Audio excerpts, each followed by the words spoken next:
일단 7월 30일 저기에다 밑줄 치세요. 어음하고 두 번째 줄에 할인하고 매각 거래. 그래서 우리 요거 외운 적 있었죠. 어음 할인 그다음 무슨 거래요? 매각 거래 나오면 매출 채권 처분 손실. 근데 요거는 이론보다는 분계 쪽에 많이 나와요. 그래서 매출 채권 처분 손실 3만원. 그 다음에 어음은 얼마짜리죠? 500만원짜리죠. 초코. 그 다음에 나머지 돈은 무슨 예금으로 받으셨어요? 보통 예금 497만원. 정리하세요.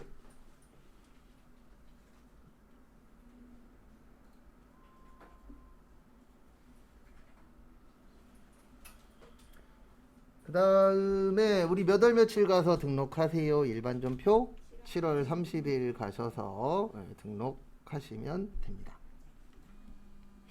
그리고 매번 설명드리지만 뭐 차변 먼저 넣어야 된다, 대변 먼저 넣어야 된다 이런 건 없어요. 그냥 본인이 넣고 싶은 쪽 먼저 넣으시는데 주의하셔야 될 점은 하나밖에 없습니다. 차변 먼저 넣었으면은 차변 마무리하고 대변, 대변 먼저 넣었으면은 대변 마무리하고 대변, 그것만 주의하시면 돼요. 그리고 등록하실 때는 두 글자 내지 몇 글자만요? 세 글자 면은 웬만한 거 대부분 다 해결됩니다.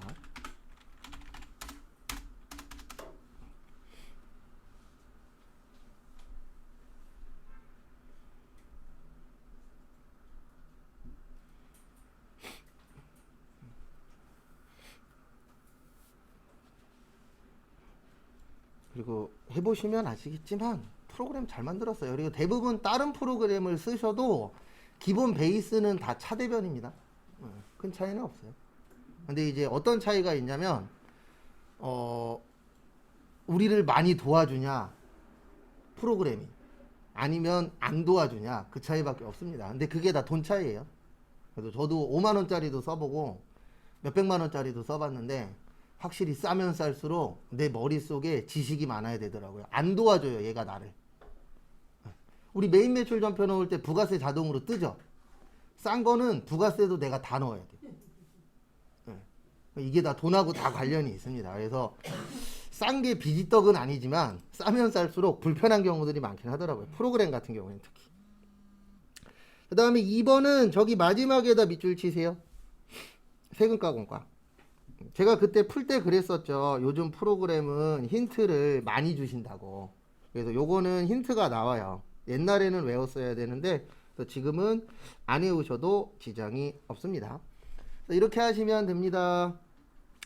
8월 10일 항상 쉬운 거 먼저 하세요. 현금으로 54만원 냈고요. 직원 돈이 얼마였죠? 27만원이었죠. 그 다음에 500번 때 세금과 공과 얼마요? 18만원. 800번 때는요? 네, 9만원. 끝. 그래서 요거는 차차차 대예요. 차변 3번, 대변 몇 번이요? 1번. 그리고 일반적으로 저희 시험은 차대변 합쳐서 6개가 넘어가는 건 거의 안 나와요. 네. 진짜 많으면 6개. 그리고 웬만하면은 한 3, 4개 안에서 해결되게끔 그렇게 되긴 합니다. 그리고 몇 개 넣는다 이런 건 없어요. 그냥 항상 우린 차변과 대변이 뭐 하면 돼요? 맞으면 하나로 끝나는 거기 때문에 뭐 몇 개 넣을 수 있다 이런 규정은 없습니다.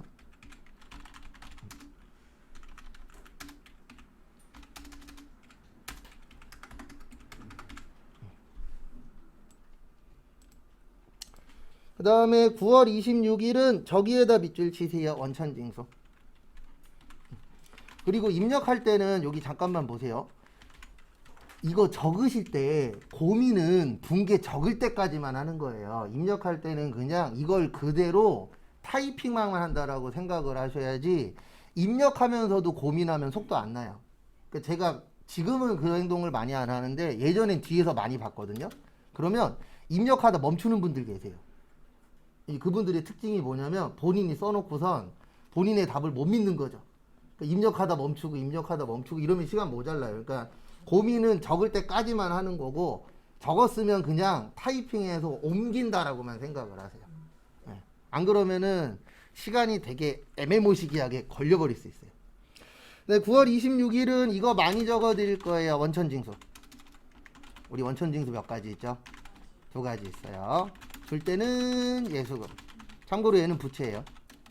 받을 때는 선납세금. 참고로 얘는 자산이에요. 그래서 거기 자산으로 처리하라 그랬죠? 그러면 예스란 얘기예요. 선납세금. 그 다음에 이자 수익이나 법인세, 중간예금. 그래서 지금 이자 수익 나왔잖아요. 그리고 이 문제 나오면 꼭 요 문구가 붙어요. 마지막에 원천징수세액은 뭘로 처리해라? 자산으로. 꼭 요 문구 주시더라고요.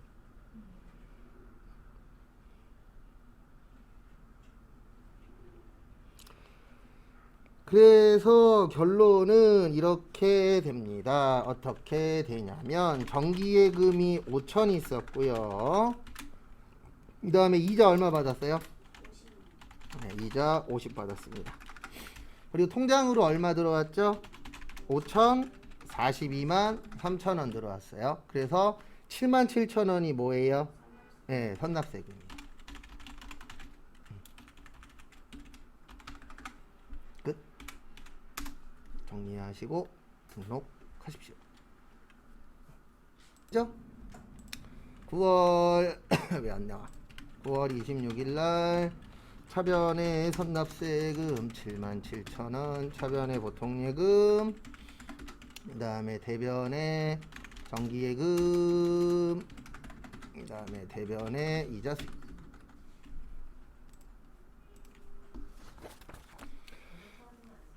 네, 거래처는 안 적으셔도 됩니다. 쓰셨어도 지장 없습니다. 근데 실무에서는 통장에 거래처 다 씁니다. 네, 왜냐면 회사 가시면 통장 많아요, 적어요? 많죠? 근데 시험 때에는 안 해도 돼요. 근데 이제 나중에 저희 AT 배우잖아요. AT에서는 또 통장 거래처 다 잡아야 돼요. 약간 시험마다 특징들이 있는데 그런 차이점은 좀 있으세요. 근데 그거는 이제 나중에 AT 할 때 기억하시면 되고. 10월 26일에 별표 3개 치세요. 오늘 푸는 것 중에 제일 어려운 게 4번입니다. 이건 다음에 나와도 어렵고, 예, 세무 때 배우는데 그때도 어려워요. 예, 그냥 어려워요, 주식은. 그래서 가장 베스트는 주식 안 나오는 겁니다. 그래서 앞에 보시면 주식 나오면은 총 3가지를 기억하셔야 돼요. 첫 번째로 자본금. 그래서 주식 발행수 곱하기 무슨 가액이요? 액면가액. 요거 기억하셔야 되고, 그 다음에 두 번째, 유가증권에는 2가지가 있어요. 주식이나 사채를, 이 문제하고는 상관없어요. 발행하거나 처분할 때는 처분. 비용 쓰시면 안 되고, 이익 나면 이익에서 빼고, 손해 나면 손해에다 더해라. 요게 있고요. 그 다음에 마지막에 자본은 상계처리. 요 문제는 요거예요. 상계처리 문제. 자본이 어려워요. 그래서 제가 농담으로 하는 얘기가 아니라 그냥 주식은 안 나오는 게 좋아요. 그냥 유가증권 자체가 어려워요. 복잡하게 되어 있어요. 난이도 자체가. 근데 요번 시험에 유가증권 나올 확률이 높습니다. 왜냐면 최근에 이슈가 많이 됐었죠. 그리고 안 그래도 잘 내는데, 원래 잘 내기는 해요. 1년에 한 3문제 정도는 꼬박꼬박 출제가 되는 파트라. 근데 이제 주식으로 나올지 사채로 나올지 자본금으로 나올지 단기매매증권으로 나올지, 예, 그 차이는 있지만 어쨌든 다 그냥 복잡해요. 내용 자체가. 그래서 답 적어 드리고 그 다음에 설명 또 드릴게요. 그래서 보시면 일단은 자본금 5천만 원이에요. 그 다음에 통장으로 얼마 들어왔죠? 6천 들어왔죠. 여기까지는 계산기로 잘만 두드리시면 맞출 수 있습니다. 그러면 이렇게 이해를 하셔야 돼요. 5천짜리 6천에 발행했으니까 이익 얼마죠? 1,000만 원이죠. 근데 거기 보시면 손해본 게 얼마 있대요? 지문에 100만 원 있죠. 그래서 100 빼고 900만 이익이에요. 그래서 주식 할인 발행 차금 100, 그 다음에 주식 발행 초과금 900. 끝. 이걸 상계 처리라 그래요. 그래서 상계 처리가 뭐냐면, 주식 발행 초과금. 상계 처리가 뭐냐면은 내가 이익이 났는데 기존에 손해 본 게 있네. 요거를 서로 계산하는 걸 무슨 처리라 그러세요? 상계 처리. 일단 적으세요. 근데 이게 어려운 이유가 뭐냐면은요, 이게 제일 쉬운 버전이에요. 참고로. 이 문제 중에서 이게 가장 쉬운 버전이에요. 여기에서 한번 꼬면 머리가 많이 지끈지끈해집니다. 그래서 주식 문제 어려우신 게 절대 잘못된 거 아니에요. 제 장담하는데 자격증 갖고 있는 사람도 주식 잘 못 풀어요. 그래서 내용은 이렇게 되는 겁니다. 얼마 이익 났죠? 1000만 원 이익 났죠? 기존에 손에 얼마 있었죠? 100만 원 있었죠? 그래서 이익이 얼마 된 거예요? 900. 요걸 무슨 처리라 그런다고요? 상계 처리라. 그래서 상계 처리가 뭐 대단한 게 아니고 이런 거예요. 내가 만약에 받을 돈이 1000만 원 있어요. 받을 돈이 1억 있어요. 근데 줄 돈이 2천만 원 있어요. 그러면 1억 받고 2천 줘요. 1억에서 2억 빼, 1억에서 2천 빼서 8천만 받아요. 그걸 상계 처리라고 하는 거예요. 그래서 겹치는 게 있으면 그거를 빼고 나머지로만 처리한다. 상자가 무슨 상자예요? 서로 상자예요. 그래서 서로 계산한다 그래서 그걸 무슨 처리라고 하세요? 상계 처리. 그래서 정리하시고 또 등록하세요.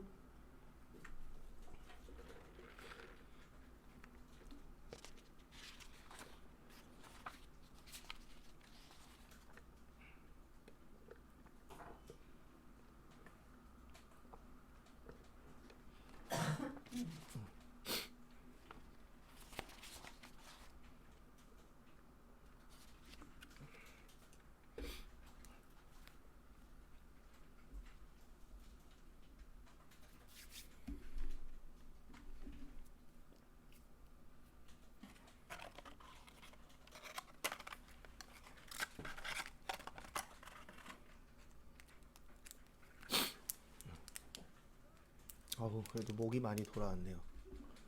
4일이라. 이렇게 넣으시면 되죠? 넣는 거야. 뭐 10월 며칠이요? 26일. 그래서 보통 예금 6천. 그 다음에 대변에 자본금 5천. 그 다음에 왜 이래? 대변에 주식 할인 발행 차금 100. 그 다음에 주식 발행 초과금 900. 선생님, 주식 할인 발행 차금은 뭐 자본의 네, 얘는 자본 증가. 자본의 증가. 네. 그러니까 자본이 늘어나서 손해를 처리했다. 이렇게 이해를 하셔야죠. 얘는 원래 손해 본 거잖아요. 네. 근데 손해를 처리했다는 얘기는 우리 회사가 뭐 났다는 얘기죠? 이익 났다는 얘기잖아요. 그래서 이익 난 걸로 처리해서 이제 얘는 없어지는 거죠. 손실은. 네. 그래서 손실은 없어지고 이제 이익만 어떻게 되는 거예요? 늘어나는 건데 얘네 셋 다 자본이에요. 그래서 자본의 뭐요? 증가. 그래서 내용은 이렇게 이해하시면 돼요. 아, 우리 회사가 이익 나서 기존에 손해 본 거를 없앴구나. 이렇게 보시면 돼요. 그 다음에 10월 29일 저기에다 밑줄 치세요. 매입. 그래서 제가 이거 엄청 많이 씁니다. 매입 시에 부대 비용은 뭘로 처리한다? 원가 처리. 단기 매매, 그 다음에 단기 매매 증권 살 때 부대 비용은 900번대 뭐요? 수수료 비용. 그 다음에 팔 때는요, 그냥 비용. 지금은 뭐죠? 네, 매입시죠? 그래서 10월 29일은 원재료 5만원. 현금 얼마요? 5만원. 이거 일부러 이렇게 준 거예요. 왜냐면 이거 내신 분도 알아요. 뭐를 아냐면 10월 26일에서 멘탈이 날아갔을 것이다. 다시 붙잡아야 되잖아요. 좀 쉬운 걸로 준 거예요. 그래서 정리하시고 등록하십시오.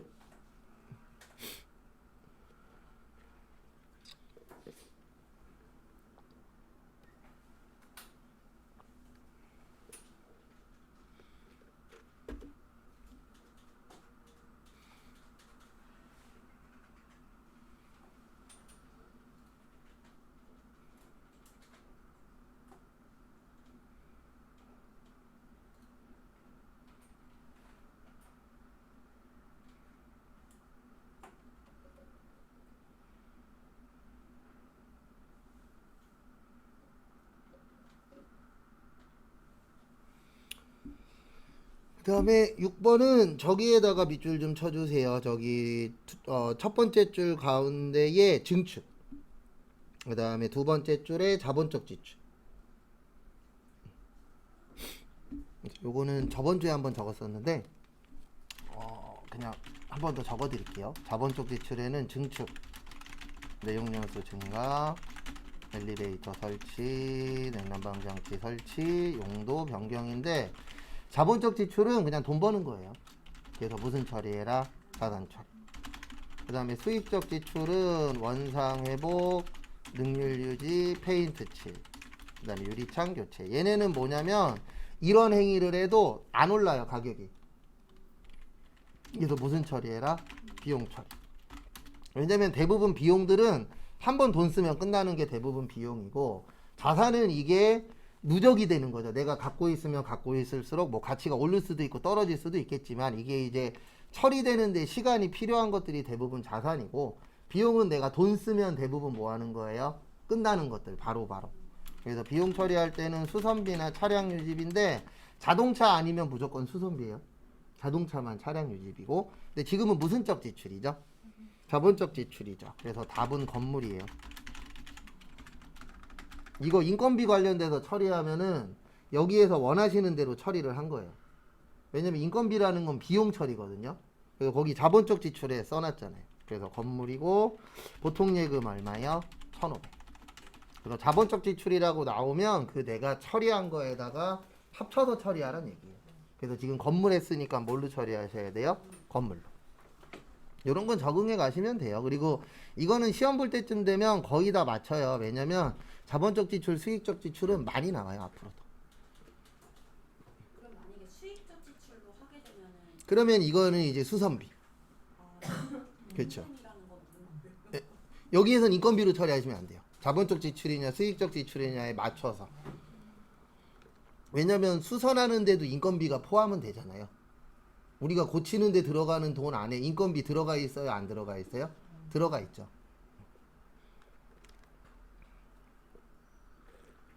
그래서 정리하시고 등록하세요.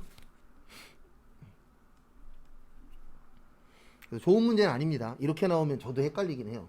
건물로 쓰긴 하겠지만 처음에 고민을 할 거예요. 인건비 뭘로 처리하지? 이렇게. 그리고 만약에 미완성됐다라고 나오면 그땐 건설 중인 자산이에요. 완성됐을 땐 뭐예요? 건물이고, 그거 참고 좀 해주시기 바랍니다.